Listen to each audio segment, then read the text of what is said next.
Welcome, everyone, to San Diego Sports Talk, the John Kentera Show on YouTube. Very happy to be with you, and we got a lot to cover, man. The San Diego Padres are playing incredible baseball. They've been playing incredible baseball much of the year, but, man, since the All-Star break, they've just absolutely been on fire.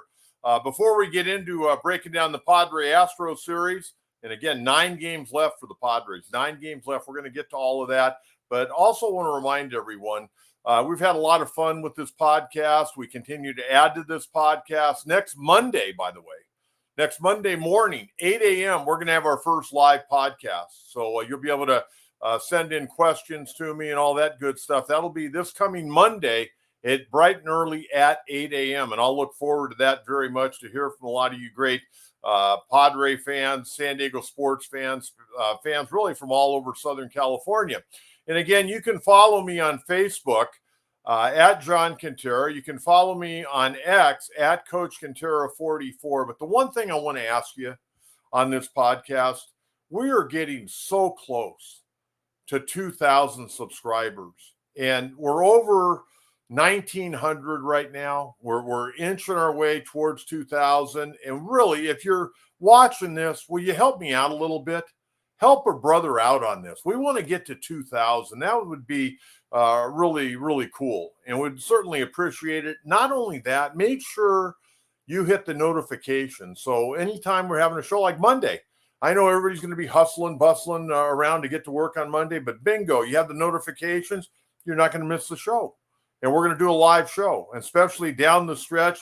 Padres in the playoffs, we're going to start doing some live shows and get you some real good baseball talk. Okay, so again, please subscribe. We very much appreciate it. Again, you can follow me on Facebook at John Kentera and on X at Coach Kentera 44, San Diego Sports Talk, the John Kentera Show on YouTube. And do me a favor, tell a friend. Tell a friend. We want to grow this and have fun and really have great San Diego sports talk. And we'll get into other things nationally a little bit later on. But right now, man, it's all about the Padres, and Aztecs are off this weekend. We'll get into Aztec basketball at some point. But I want to do what's best for you fans out there. And we're going to bring you good sports. We're not going to sit here and just talk to ourselves and have two guys talking back and forth and giving you very little information. I'm all about giving you information and getting you good, solid information, not just a bunch of mumbo jumbo. I still very much in the know around San Diego. Somebody said, how do you know so much about the Padres? You're not on the radio anymore. And I go, well, because I got a lot of contacts and I work my tail off, and I know a lot of people around town that, obviously are in the know, and I talk to them on a regular basis. So there you have it. Okay, let's talk about the Padres Astros series. Man, it was playoff atmosphere at Petco Park, and it really has been much of the year. But I mean, the Astros, they've won a couple of World Series, going back a few years ago when they supposedly were stealing signs and all that stuff. But they got a good ball club, and they're going to be right in the mix. And you know what? When I saw these 3 games on the schedule, I was really concerned. And you know what? Padres could have won all 3. They lost the game on Tuesday night in extra innings, and it was a heartbreaker. And we're going to talk more about that in a minute. But, Wednesday. And now this is the thing that we got to wonder about Dylan Cease. Dylan Cease can go out and just be unbelievable.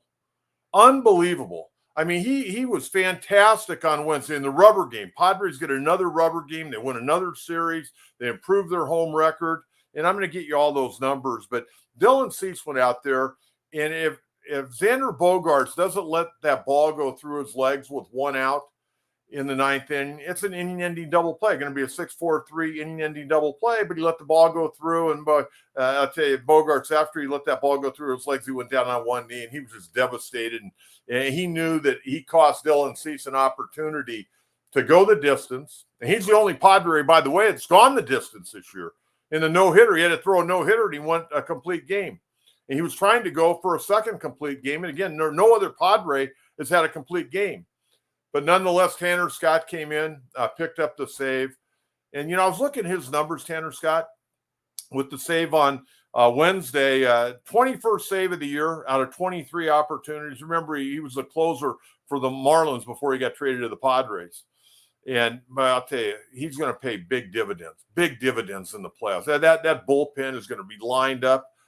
I'm telling you right now, And I have people, sending me messages, whether it's on Facebook, whether it's on X, whether it's people that know me that are sending me text messages. Coach, we're going to the playoffs. We're not only going to the playoffs, we're going to the World Series. We're going to win the World Series. I mean, people have Padre fever. But getting back to the game on Wednesday, Cease was fantastic. Tanner Scott came in, got a 2-out save. Again, 21 out of 23. Dylan Cease goes 8 1/3, 2 hits, no walks, 5 strikeouts. Improves to 14 and 11 and a 3.42. And you know what? He beat one of the best guys in the business. I love watching Framber Valdez pitch. And the Padres beat him. He's a hell of a pitcher, folks. Remember he threw a no-hitter a year or so ago, 7 innings, 5 hits, 1 run. That was Manny's home run, Manny's 28th homer. Manny later in the ball game hit his 29th homer. In fact, you go back to the 8th inning, Manny ended up being the middle guy in those 3 homers in a row. Fernando led off the 8th with a homer on the first pitch. Machado hit a 3-2 pitch for a homer, his 29th. And then Donovan Solano hit his home run, his 7th of the year. Back-to-back-to-back homers after Caleb Ort. How do you like to be Caleb Ort? He threw to 3 batters. He gave up 3 home runs, and he was out of the ball game. Oh, man, that's a long walk to the dugout and an even longer walk to the clubhouse. Man, he got to be shaking his head as he heads to Lindbergh Field on the bus with his teammates. Man, that's a rough outing. 3 batters and 3 long balls. But the Padres, all 4 runs they scored on Wednesday. 2 Manny Machado home runs, a home run by Fernando and a home run by Donovan Solano. Fernando really struggled. He struck out 3 times against Framber Valdez, and then he went against Caleb Ort and took him out of the boards after first pitch. Boom, out of the ballpark. But overall, Padres played great, solid baseball. Jackson Merrill, another great game on Wednesday, 3 for 4, his 28th double. Just finding a way to get the job done. Manny, as we mentioned, the 2 homers, 28-29. Drove in runs 103 and 104, having an incredible year. Average now up to 279. I mean, just outstanding stuff. Outstanding. Houston, they really didn't have a number for the Padre pitchers. And I'm going to get into the 3 guys here in a minute who pitched against Houston in the series. But the Padres shut out the Stros. They out-hit them 9-2 in the ball game. Padres 1 for 5 with runners in scoring position. They left 7 runners on. And the Astros left 3 on. They were 0 for 2. They only had 2 runners in scoring position all day long against Dylan Cease. You go back to Tuesday night, and really, I got to tell you something. And I tweeted this out. I'm not big on getting on umpires unless I know I'm right. And when I was coaching high school and college, umpires usually would actually listen to what I had to say. Because I didn't come out and bark and argue about every little call, and I certainly didn't bark on strikes, balls and strikes all the time. Occasionally, if a guy was consistently bad, you'd get on him. But, man, I had to tweet after the game on Tuesday night. The home plate umpire, really the first 2 games. Wednesday, both pitchers were flat out dealing, so it really didn't come into play. But the home plate umpire on Monday night and the home plate umpire on Tuesday weren't very good. I think Brendan Miller was the umpire on Tuesday. Brian Ornora, a longtime veteran, on Monday. And the Padres ended up losing the game 4-3 in 10 innings. They were out-hit that 9-6 by Houston. Really dropped a heartbreaker. They had the bases loaded, 2 out. Manny ripped that ground ball up the middle. A great diving stop by the second baseman, Gray Kessinger, who tossed the ball to Pena to end the ball game to force Profar. I mean, more times than not, that ball gets through. I mean, it was a great diving stop. You get the force, game over, or the Padres win that game. And Manny has a game-winning RBI. But there were so many good plays in that game, really by both teams. It was a really well-played game. Neither team made it an error, but, the pitching once again stepped up. Tuesday night, Houston, they had left 9 runners on. They were 2 for 15 with runners in scoring position. And the Padres were 1 for 9, and they left 8 runners on. I mean, that's good pitching. And you take a look at the Padres starter on Tuesday night, Michael King, and I'm going to talk more about Michael in a minute, but another outstanding effort, 7 innings, 5 hits, 2 earned runs, a walk, 7 strikeouts. 21 of the 27 batters he threw first pitch strikes. He's had an incredible year. And then Jason Adam came in, had a little bit of a problem. Not only did he give up a run, he had a wild pitch that brought the run in, but he also had a balk that moved the guy over to third base. Robert Suarez came in. Adrian Morejon came in the 10th and gave up a run. He was a third of an inning, 2 hits and an unearned run. And then Jeremiah Estrada came in, closed it out, and the Padres came up a little bit short that night. But, man, they played great. They just didn't quite hit with runners in scoring position. Manny, of course, hit a home run that night.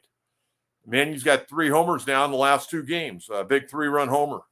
And, Manny, I can't begin to tell you how happy I am about the way Manny Machado is playing right now. I mean, really, this is good. You go back to 2022, and Manny had a great year from opening day to the end of the year.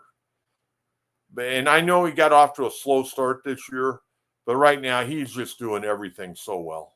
So well. No question about it. Then Monday night, Padres win the ballgame 3-1. They had hit the Astros in game 1, 13-6. Yu Darvish, great night. 6 innings, 3 hits, no runs, 2 walks, 3 strikeouts. They went to Jason Adam for an inning.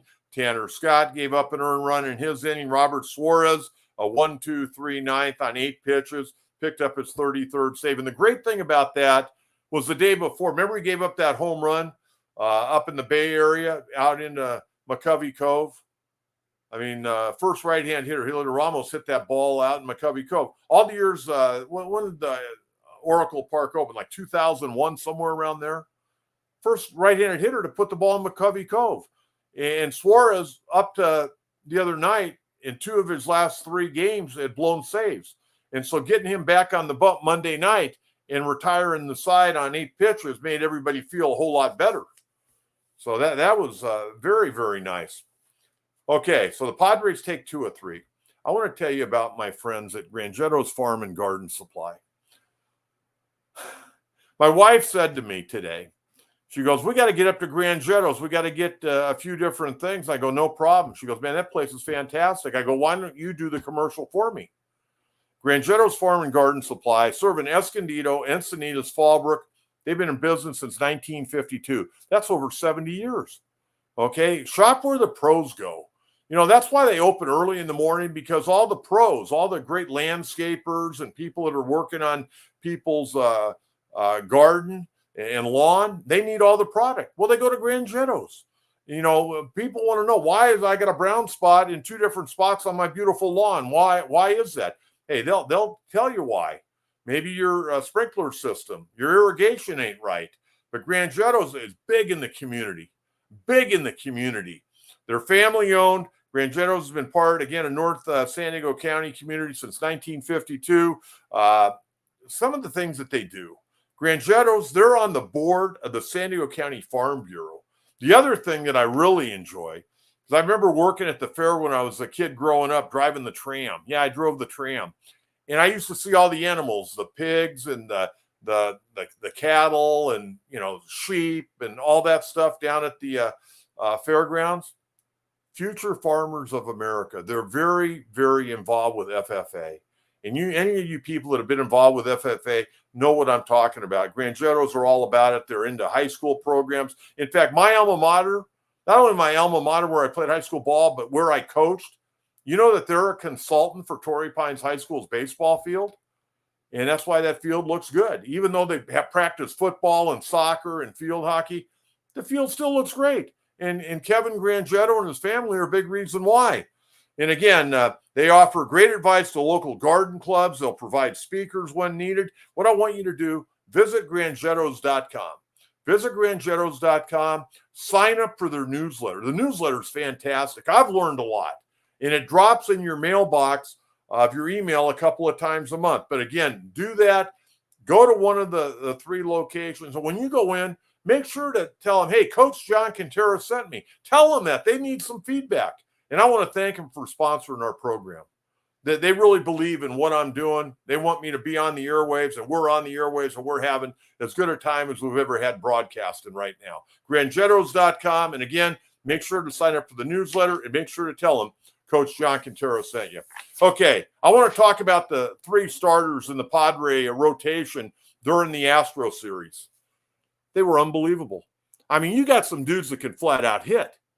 I mean, you got Yordan Alvarez, you got Jose Altuve, guys that have won batting titles. You got Alex Bregman, you got Jeremy Pena, you got the young catcher, Yanir Diaz. I mean, Kyle Tucker. I mean, then you got dudes that can hit.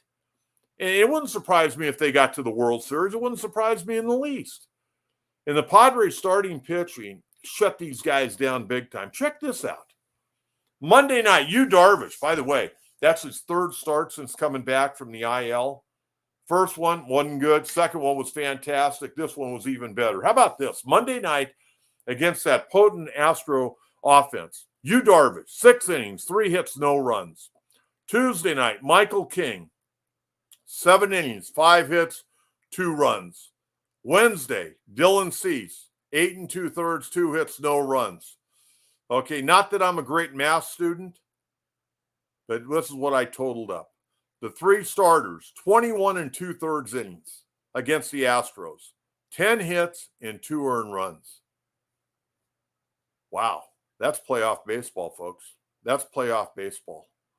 These games were tight, and when you're beating guys like Framber Valdez, like the Padres did on Wednesday, you're beating one of the best in the business, and that's what it takes. Any team, even the White Sox are coming to town, and what do they got? 35 or 36 victories. We're going to talk more about on a podcast on Friday and get you ready for that series. But you know what? They got Garrett Crochet going on Friday night, one of the better left-handers in all of baseball, Crochet. Padres are going to have to go against him.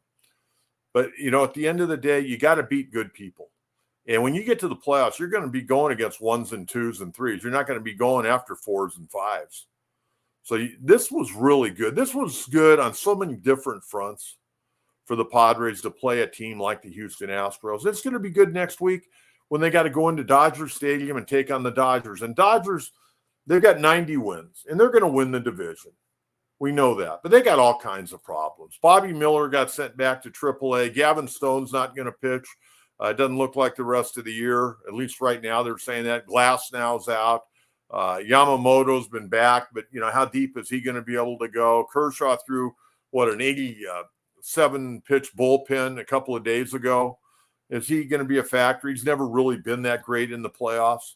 But this was a great test, I think, for the Padres. And they'll finish it up next week. They could clinch. They're, right now, they're the magic number is 5.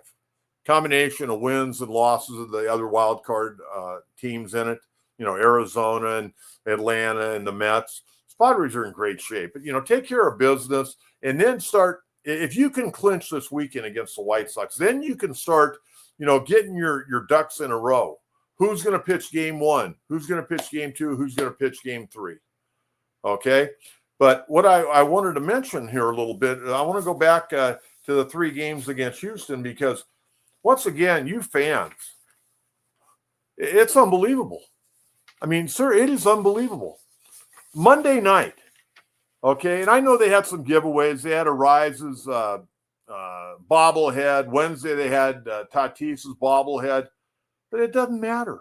People aren't just coming out for jerseys and hooded sweatshirts and bobbleheads. They're coming out because we got a good baseball team and the fans enjoy watching this baseball team. Monday night, 44,443, a sellout.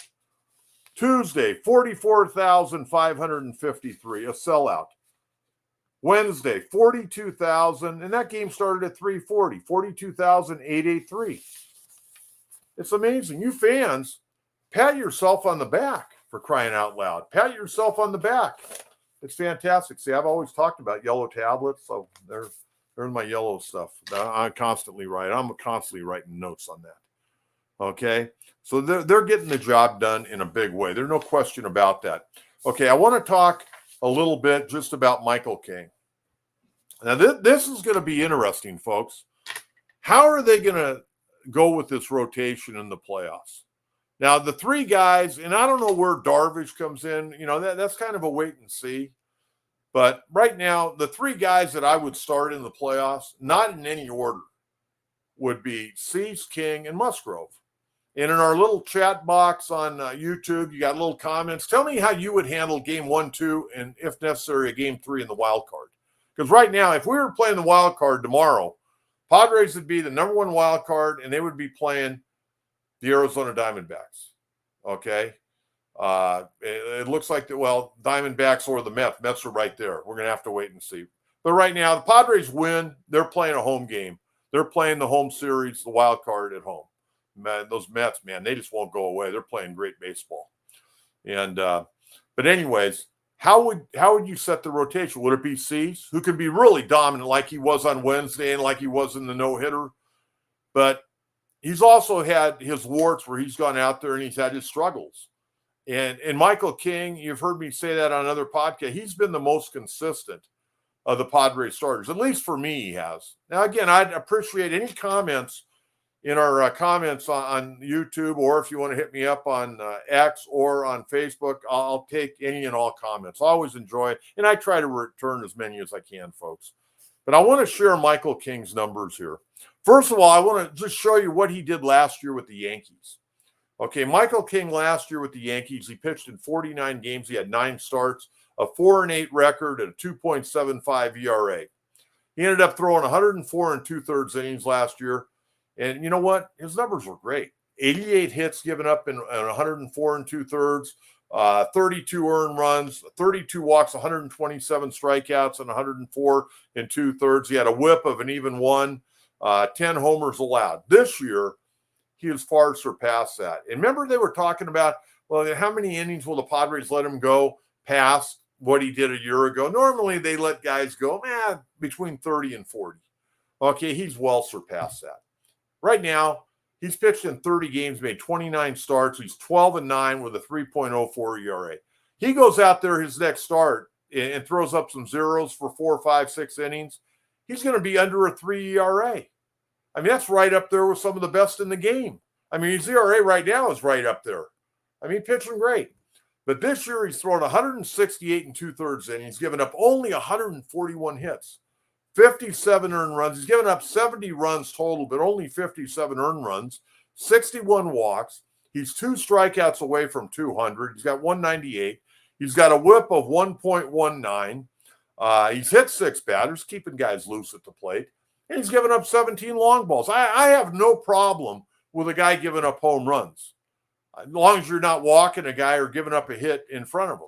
You're going to give up long balls. You got to challenge guys. I'd rather make a guy beat you, make him take the ball out of the ballpark, but you can't defense a walk. Make the guy swing the bat. You give up a run here and there, but challenge people a little bit. But for me, and they'll probably go with Dylan Cease in game 1. And then it'll probably be Michael King and it'll be Joe Musgrove. Where does Darvish factor in the first round? Probably out of the bullpen. And it'll be interesting to see how Mike Schultz goes about using that bullpen. Would they have an extra guy? You can't have more than 13 pitchers on the roster in the postseason. You know, it goes from 28 where they're at now because September 1, they're able to add 2 players. But then when you go to the postseason, you have 26 and you can't have more than 13 pitchers. So maybe you only go with 12 pitchers because you got Darvish who can give you length. You got Martin Perez, who I'm going to talk about here in a minute. He can give you length. You know, you can pitch in the middle, and then you got your guys. I don't know how many left-handers you have to have coming out of the bullpen. You got Tanner Scott, you got Wandy Peralta, you got Yuki Matsui, who we haven't seen a whole lot lately. And a lot of you fans are probably not too disappointed about that because I've gotten a lot of notes about not being real overly happy with Matsui. But, hey, you never know. See what happens there. But it'll be interesting to see how they go about stacking their pitching staff. And, again, you know, the magic number is 5, and they got an off day on Thursday, and they pick up the season starting on Friday night against the Chicago White Sox. Final 3 home games of the regular season. And then they got an off day on Monday, Tuesday, Wednesday, Thursday, all 7-10 starts at Chavez Ravine against the Dodgers. And then they go over to the Diamondbacks and finish it off Friday, Saturday, Sunday. And then if they're hosting a wild card, they'll be off Monday. The wild card series would start on Tuesday, I believe. Okay, the other guy that I want to talk about is Martin Perez. And I know a lot of you probably got, man, Martin Perez, what's Preller doing on this one? Well, you know what? Preller's had the Midas touch this year, folks. He's had the Midas touch. Everything he has touched this year has worked. I mean, I realize it's taken a decade and a lot of wasted money, okay? but we're here. As Jerry Coleman would say, that was then and this is now. And right now, hey, let's eat it up. Let's enjoy it, because there are a lot of guys on this team that may not be back next year. Okay, we don't know what the status of Jerks and Profar is going to be. We don't know about Hassan Kim. The entire catching core could be gone next year. We don't know about Solano. We don't know about Arise. We don't know about Peralta. I mean, enjoy it while we got it going, okay? And we can only worry about this year. But I'm sure a lot of you, when they made the deal with the Pirates, going, Martin Perez, didn't he used to pitch for Texas? You know, what's he done the last few years? Well, his numbers the last few years really haven't been all that great. And he was actually taken out of the rotation a year ago, was working out of the Rangers bullpen. I mean, he got a World Series ring. But at the end of the day, he went to Pittsburgh, and things didn't work out. And I know it's a bad ball club, but he was getting cuffed around. 16 starts, a 2-5 record, a 5.20 ERA. But listen to his numbers. He pitched 83 innings for the Pirates, 105 hits given up, 48 earned runs in 83 innings, 32 walks, 63 strikeouts, gave up 13 home runs. Okay, now listen to what he's done with the Padres. And tell me this guy has not made an impact. Okay, the Padres right now are 3.5 games up in the wild card, right? Or excuse me, they're 3.5 games back of the Dodgers, 2.5 up in the wild card. And we're going to take a look at the standings here shortly. But Martin Perez, in his 8 starts with the Padres, 2-0 and a 2.72 ERA. He's pitched 43 innings, given up 36 hits, 13 earned runs, 12 walks, 35 strikeouts, and given up 8 home runs. He's 2-0 with a 2.72 ERA. But here's the kicker of the whole thing. Padres, in the 8 starts of Martin Perez, the Padres are 7-1. What does that tell you? It tells you this guy is gone fairly deep in ball games, at least, 5. And he's kept the game close. Be up a run, tied, or maybe down a run. But at the end of the day, he's given them a great opportunity. What could you ask for of a 5th starter? I mean, Martin Perez has done his job. Think about that. How about if the Padres would have gone, even 4-3 in those 8 starts? Or 4-4. Okay? You got a no decision. But they're 7-1 in his 8 starts. How about if they go, even 5-3? That'd be that wild card would be a hell of a lot tighter right now. Guy's done a hell of a job. He really has. And he deserves a lot of credit. I think he'd like to come back. And, if the price is right, why not? He's 33 years of age. And congratulations to he and his wife. They just had twins the other day. So we congratulate Martin and his wife on their newborn babies. Okay, I want to tell you about one of our sponsors.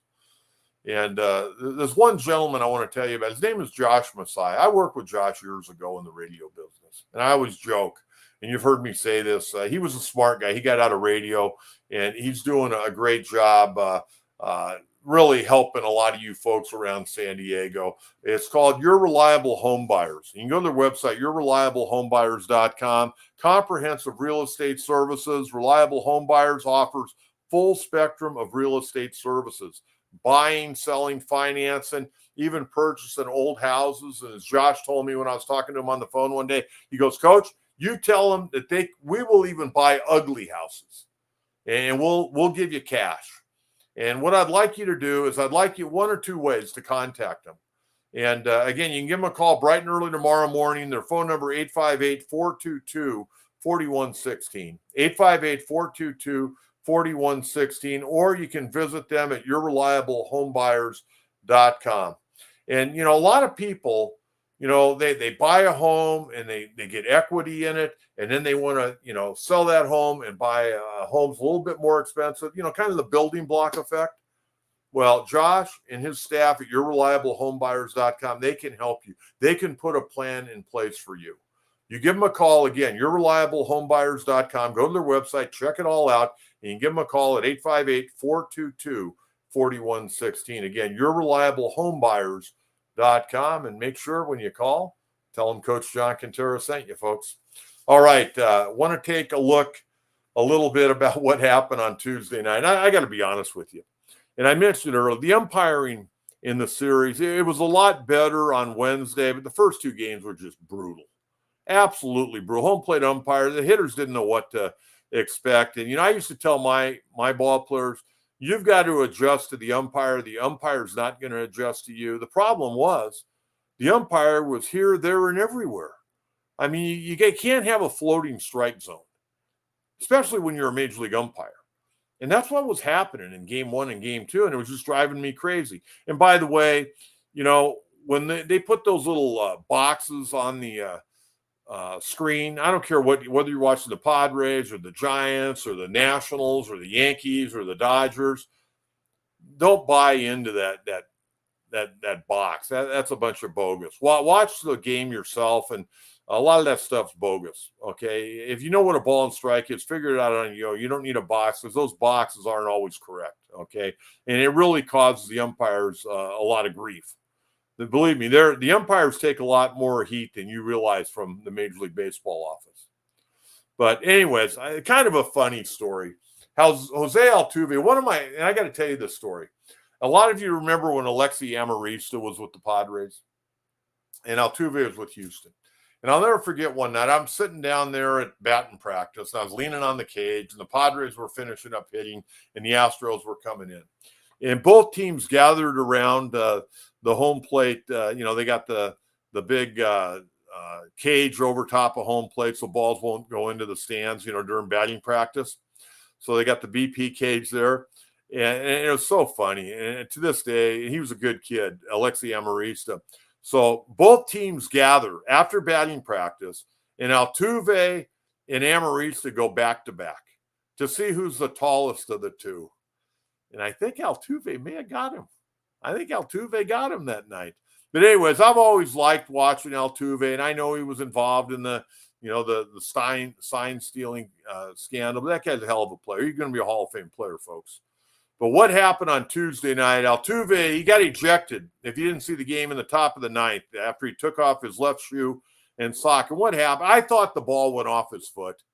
Normally, you can tell when players, when something's happened, but the ball went off his foot. It rolled to Manny. Manny threw him out of first base, and Altuve is jumping around at home plate. Jose Espada, their manager, came out and is talking. I think Brendan Miller's a home plate umpire. I think that's his name, fairly young guy. And Altuve takes off his shoe, takes off his sock, walks over to the umpire and points to his toe. Well, the umpire says, hey, you're out of here. But there's times over the years in baseball history, back in the 50s, Nippy Jones showed his shoes to the umpire and see if there was a, black mark on the baseball where he got hit. But, he didn't, take his shoe off. But Altuve takes his shoe off, takes his sock off, points to his toe, gets ejected. And then Jose Espada, he ended up getting ejected as well, arguing the call. And that was a play that you couldn't review. Why? I don't know. I mean, if you're going to have a review, you had to be able to review everything the way I look at it. I mean, if you blow it, if Houston would have asked for the review and it wasn't, a kosher, it didn't work, then they lose their challenge. But I think if you're going to have a review, if a manager wants to review it, he should be able to review anything except balls and strikes. But anyways, it was funny. Altuve, after he gets ejected, he picks up his sock, he picks up his shoe, and he walks to the dugout. But he was back in the lineup on Wednesday. But I thought that was kind of a humorous point there. Okay, I want to get to the standings, and we'll take a look at the standings here a little bit. Because the Padres, like I mentioned, their magic number right now is going to be 5. And they're off on Thursday, and they'll open up that series against the White Sox on Friday. Okay, we're going to take a look right now. We're going to take a look at the wild card, and then we'll take a look at the NL West. But I want to take a look at the wild card right now, and you can see the New York Mets are not going away. I mean, they've won 3 in a row. They're right behind the Padres. Padres right now have a 2.5-game lead in the wild card. You got the New York Mets and the Diamondbacks right now tied at 84 and 68. And then you got the Atlanta Braves sitting 2 games back. I'll tell you what, the Padres, depending on what goes on with Arizona, and again, the Padres got to take care of their own business right now. But the Padres, depending on what Atlanta does and what Arizona does over the weekend, the Padres could really do some damage to the Arizona Diamondbacks. But the big thing, the Padres need to clinch. and then they can do whatever they're going to do. But the Diamondbacks right now, the way the Mets are playing, Diamondbacks, they got to be a little concerned right now. And again, you got to wonder about the Braves. Do they have enough left in the tank? They've had so many injuries this year. Things have not gone well for the Braves. But if the Padres could clinch, and they could really do some damage to the Diamondbacks those final 3 games after the Dodgers series at Dodger Stadium. I'd really like to see the Padres clinch over the weekend against the White Sox and make those games in L.A. Fairly meaningless, even though the Padres may still be in the running for the division title. Let's take a look at the division here for a minute. After we took the wild card, we'll take a look. In the Dodgers, they're scoring a lot of runs right now, but they have to score a lot of runs because their pitching has just been awful, absolutely awful. You can see they're 5-5 in their last 10 games, scoring a lot of runs. I mean, they're a plus 117 on the year.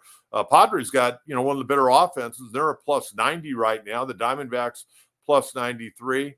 But the Dodgers right now, a 3.5 game lead. They are 90-62. Padres at 87-66, playing great baseball. And then the Diamondbacks at 84-68. San Francisco 74-78. And the Rockies 59-94.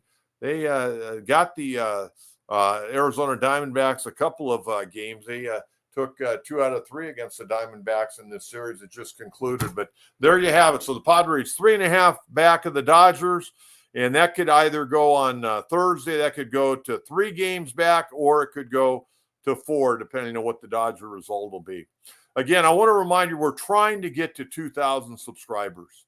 And if you're tuning in maybe for the first time, please subscribe. Make sure your notifications are on. And I'm hoping after this podcast, we can get to 2,000. We're going to have another podcast on Friday. Get you ready for the big weekend against the Chicago White Sox, the final 3 regular season games. So make sure you subscribe. Before we get out of here, I do want to give you some numbers just to sort this out a little bit. Padres with the win again on Wednesday against the Astros in the rubber game. They're now 87-60. They improved to 42-36 at Petco Park this year. They're 11-5 in rubber games. And with winning that series against Houston, they're now 13-10-3 this year in home series. They improved in the month of September to 10-5. And how about this? The Padres, since the All-Star break, have the best record in all of baseball at 37-17. So Mike Schilt really got this ball club playing well. The Padres have 9 games left. They got 3 games against the White Sox over the weekend coming up. Friday at 6:40, Saturday at 5:40, final regular season home game Sunday, September 22nd at 1:10. They get an off day next Monday, and then they pick it up on 3 consecutive nights at Dodger Stadium, Tuesday, Wednesday, Thursday at 7:10, all those games. And then over in Arizona, Friday, Saturday, Sunday, the 27th, 28th, and 29th at 6:40, 5:10, and 12:10. Hey, you know what? It's going to be an exciting 9 games going down the stretch.